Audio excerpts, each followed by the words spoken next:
My name is James Womack. I am a Pearl Harbor survivor. I served aboard this USS St. Louis, which is the model of the ship St. Louis, for like in 13 days being 4 years.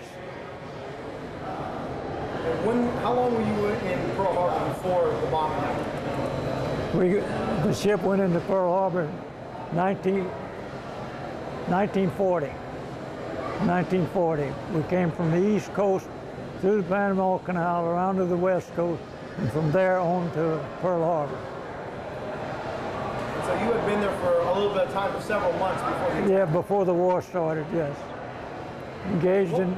And what was life like during that time? I mean, explain, there wasn't really a threat of war per se. What was the mood? What was people thinking about as a young serviceman in the Navy at that time?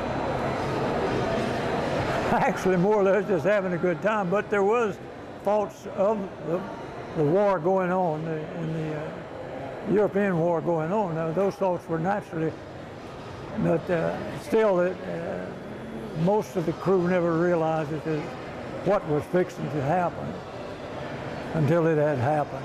But we did do a lot of maneuvers and exercises and training that would take place in preparation for war if we did get into war. So then that fateful morning, December 7th, 1941, what were you doing on that morning? I was in charge of the butcher shop, and I'd just gotten up when General Quarters was sounded. And I was in the washroom brushing my teeth when General Order sounded, and I walked out on the deck right after number 3 anti-aircraft gun. As I'm standing there on the deck, there's a torpedo bomber that crossed our ship, and actually the pilot had his head hanging out the side that I was standing on, and I could actually see his eye, the white of his eye.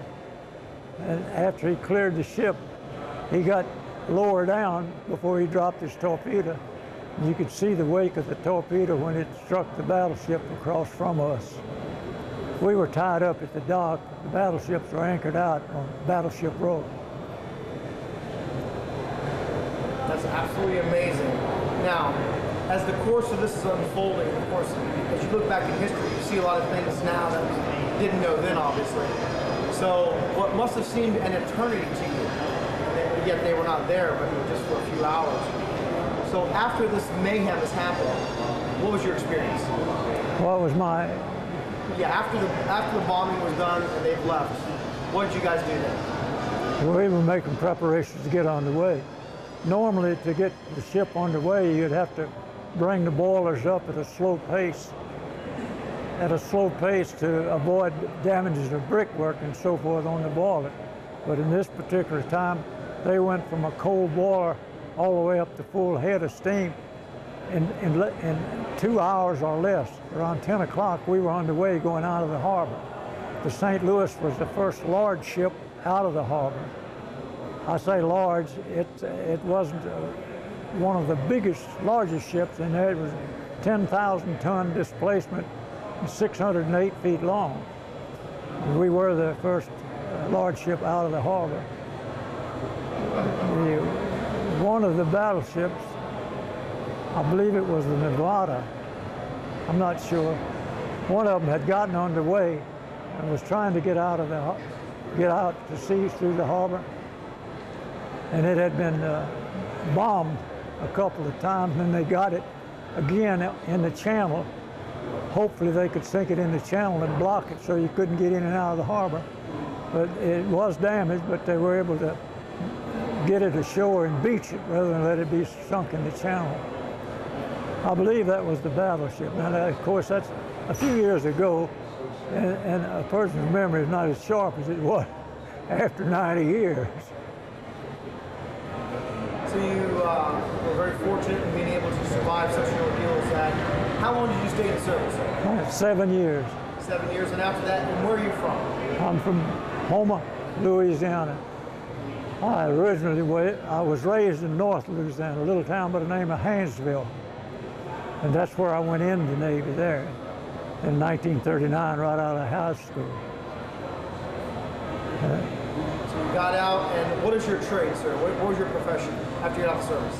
After I got out of the service, Yes, I went to work for Freeport Sulfur, which is a company that mines sulfur in the Gulf down there. Worked for them 27 years. I've been retired since 1981. Enjoying the life. Yeah. Now, Helping the kids. there you go. You had mentioned behind you was a ship that was donated to an organization that you belong to. Could you give us a brief description of that? There's the guy that made this model. That was his hobby, and he happened to see a picture of the St. Louis, how it was a real slick, sharp-looking ship. So he decided to make a model of it. Now, after World War II, well, no, in 1980s, the word got out that the St. Louis, which had been sold to Brazil as their flagship and served until that time, was being sold as scrap to Taiwan. So the sailors that served aboard the St. Louis formed an association to try to raise money to bring it back to the States as a memorial. We couldn't do it. But in so doing, we formed an association where every year we'd have a meeting of the association and all the sailors would get together. Well, this guy that built this model he saw a picture of the ship and chose to build that model.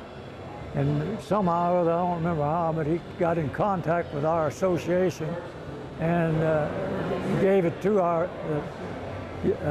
Pearl Harbor St. Louis Association. And we got in touch with the museum here, and they agreed to display it here. So there it is. That's wonderful. Yeah. And as a side note, have you ever been back to Pearl Harbor since? Yes, I have. Every 5 years, the Pearl Harbor Survivor Association meets over there for their yearly get-together, I guess you'd call it, or whatever. So I've been there 2 times since the Pearl Harbor, twice since Pearl Harbor was bombed. Well, sir, I'm glad that you're able to share your story with us, and I want to thank you for your sacrifice and your dedication to our country. You're quite welcome.